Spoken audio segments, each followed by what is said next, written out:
Assalamualaikum warahmatullahi wabarakatuh. Hai semua, selamat pagi. Apa kabarnya hari ini? Semoga kita semua selalu dalam keadaan sehat walafiat. Amin ya rabbal alamin. Nah, seperti biasa sebelum belajar kalian harus berdoa dulu ya. Setelah selesai berdoa baru play videonya. Nah, buat para penonton jangan lupa like, comment, dan subscribe-nya. Terima kasih.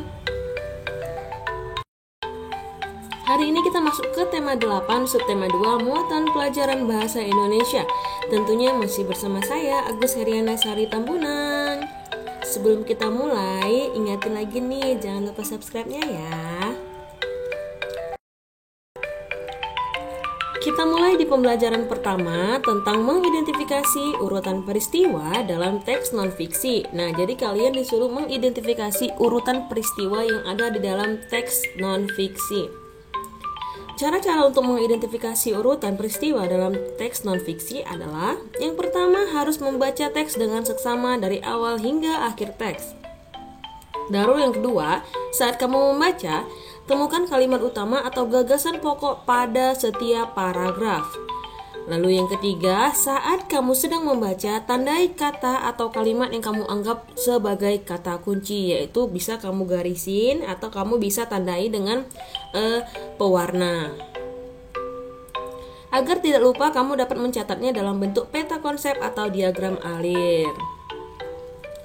Tidak seperti peta konsep yang ditulis bercabang, diagram alir itu ditulis dalam bentuk skema berurutan. Nah, perhatikan contoh berikut.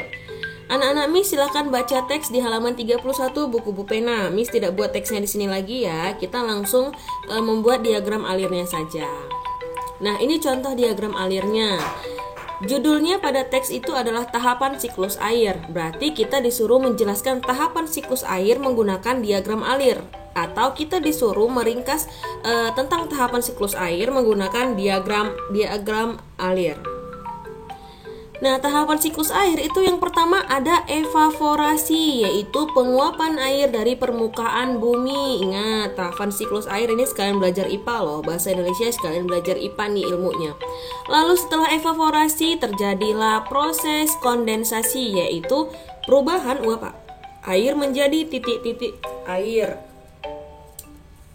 Lalu yang ketiga yaitu terjadilah proses presipitasi atau jatuhnya butiran air ke permukaan bumi atau disebut juga turunnya hujan. Berbentuk hujan maksudnya. Nah, sekarang ke Ayo Berlatih halaman 32 buku Bu Pena Erlangga.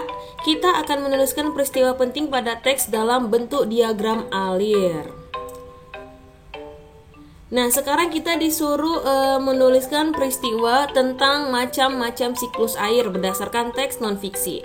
Yang pertama, macam-macam siklus air itu ada berapa? Ada 3. Jadi yang pertama itu adalah siklus air panjang, yaitu siklus yang biasanya terjadi di wilayah pegunungan atau beriklim subtropis.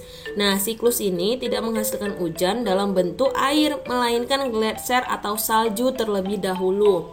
Jadi kenapa tadi Miss buat tanda panahnya dulu sama bagian-bagian ungunya ini? Ingat waktu kita belajar langkah-langkah membuat diagram alir. Yang pertama kalian harus membuat judulnya terlebih dahulu, lalu membuat bagian-bagiannya agar kalian bisa memberikan posisi ke berapa bagian yang akan kita buat. Jadi kita tahu tidak posisinya tahu gitu, maksudnya tidak berlebihan dan tidak juga kekurangan, atau mungkin buku kalian itu bisa pas untuk diagram alirnya. Lalu apa sih itu subtropis, Miss? Subtropis itu adalah wilayah bumi yang berada di bagian utara dan selatan. Selanjutnya siklus air yang sedang, yaitu siklus air yang biasa terjadi di Indonesia. Nah, siklus ini hujan langsung jatuh ke daratan. Lalu yang ketiga ada siklus air pendek, yaitu siklus yang tidak mengalami pergerakan angin yang memiliki arti. Siklus ini terjadi saat uap air mendingin kemudian turun sebagai hujan di kawasan laut. Kita lanjut lanjutkan ke pembelajaran 2 tentang mengidentifikasi peristiwa penting dalam teks non-fiksi dengan menjawab pertanyaan. Nah, untuk metode menjawab pertanyaan, anak-anak Miss sudah pasti bisa karena kita sudah sangat sering mengulangnya secara langsung maupun tidak langsung. Maksudnya secara langsung saat meet dan tidak langsung yaitu dengan video atau dengan tugas yang ada di rumah. Nah, selain mencatat, peristiwa penting juga dapat diketahui dengan menjawab pertanyaan-pertanyaan yang berkaitan dengan teks. Kita ingat kembali kata tanya beserta fungsinya. Nah, saat Miss tanya nanti, fungsi kata tanya ini apa, kalian harus sudah tahu karena ini sudah sangat sering kita pelajari. Oke, sekarang kata tanya yang pertama yaitu apa fungsinya untuk menanyakan keadaan, perilaku, atau penjelasan isi teks. Lalu yang kedua, kata tanyanya ada di mana. Fungsi kata tanyanya yaitu untuk menanyakan tempat suatu peristiwa berlangsung, lokasi yang akan dituju, serta tempat yang sedang digunakan dalam teks. Lalu kata tanya yang ketiga yaitu kapan. Fungsi kata tanyanya yaitu untuk menanyakan waktu terjadinya suatu keadaan atau peristiwa seperti jam, hari, tanggal, bulan, tahun, ataupun lamanya sebuah kejadian dalam teks. Lalu yang keempat kata tanyanya ada siapa. Fungsi kata tanyanya yaitu menanyakan pelaku yang terkait atau turut serta dalam suatu peristiwa atau kejadian dalam teks. Misalnya siapa saja yang mengambil atau siapa saja yang ada di dalam teks tersebut, siapa saja tokoh yang ada di dalam teks tersebut, seperti itu. Lalu kata tanya kelima yaitu mengapa. Fungsinya untuk menanyakan alasan atau sebab sebuah peristiwa terjadi dalam teks.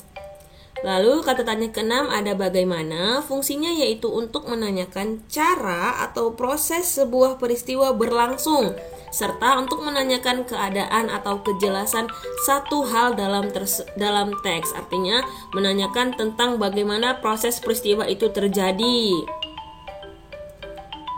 Lalu kata tanya yang ketujuh nih ada tambah satu lagi nih yaitu berapa. Tapi kata berapa ini tidak termasuk ke dalam kata 5W1H ya. Tapi berapa itu merupakan kata tanya. Fungsinya untuk apa? Yaitu untuk menanyakan banyak, jumlah atau satuan, dan biasa harus berupa angka. Jawabannya harus berupa angka. Jadi berapa jumlah ini langsung jawabannya itu pasti angka. Oke, kita lanjut ke pembelajaran 4. Untuk menjawab pertanyaan untuk membuat dan menjawab pertanyaan Miss tidak buat lagi contoh soalnya karena kita sudah paham. Lanjut ke pembelajaran 4 tentang menghimpun peristiwa penting dalam teks non-fiksi. Setiap paragraf dalam teks mengandung peristiwa-peristiwa penting yang akan menambah wawasanmu. Nah, kamu dapat menghimpun peristiwa penting dalam teks non-fiksi. Menghimpun itu artinya mengidentifikasi dan mengumpulkan informasi penting peristiwa yang ada di dalam teks non-fiksi. Peristiwa penting yang telah kita himpun dapat disajikan dalam bentuk peta pikiran atau diagram alir. Perhatikan teks cara membuat batik tulis di halaman 45 dan 46. Setelah itu kita himpun peristiwa penting dengan membuat diagram alirnya. Nah, judul teksnya yaitu cara membuat batik tulis. Ingat ya, setiap membuat peta pikiran atau diagram alir, kalian harus membuat judulnya terlebih dahulu. Selanjutnya, cara membuatnya yaitu yang pertama, tahapan pertama, membuat pola pada kain dengan menggunakan pensil. Selanjutnya, tahapan kedua yaitu melukis batik menggunakan malam. Malam itu apa, Miss? Malam itu cairan lilin atau lilin yang sudah dicairkan dengan mengikuti pola yang telah dibuat. Lalu tahapan ketiga yaitu menutupi dengan malam bagian-bagian yang akan tetap berwarna putih atau tidak berwarna atau tidak diberi warna. Tahapan keempat yaitu menjemur kain yang telah selesai diberi warna tadi.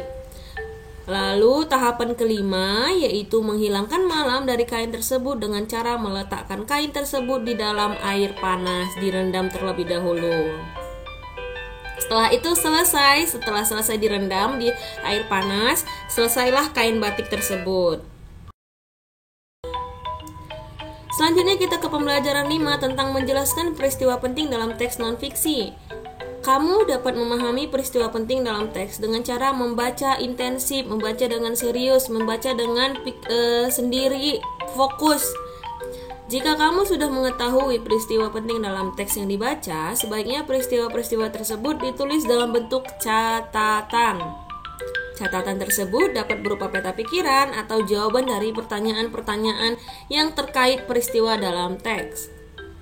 Selanjutnya, kita akan bahas teks tentang Subak, filosofi keserasian dalam masyarakat agraris Pulau Dewata pada halaman 48 dan 49 saat meet. Oke anak-anak Miss, untuk pembelajaran 6 tidak Miss jelaskan lagi karena sudah pernah kita pelajari. Sekian dan terima kasih atas waktunya. Semoga video ini bisa bermanfaat untuk kalian semua dan semoga kalian bisa memahami materinya. Sekian dan terima kasih. Miss akhiri. Wassalamualaikum warahmatullahi wabarakatuh dan selamat pagi semua.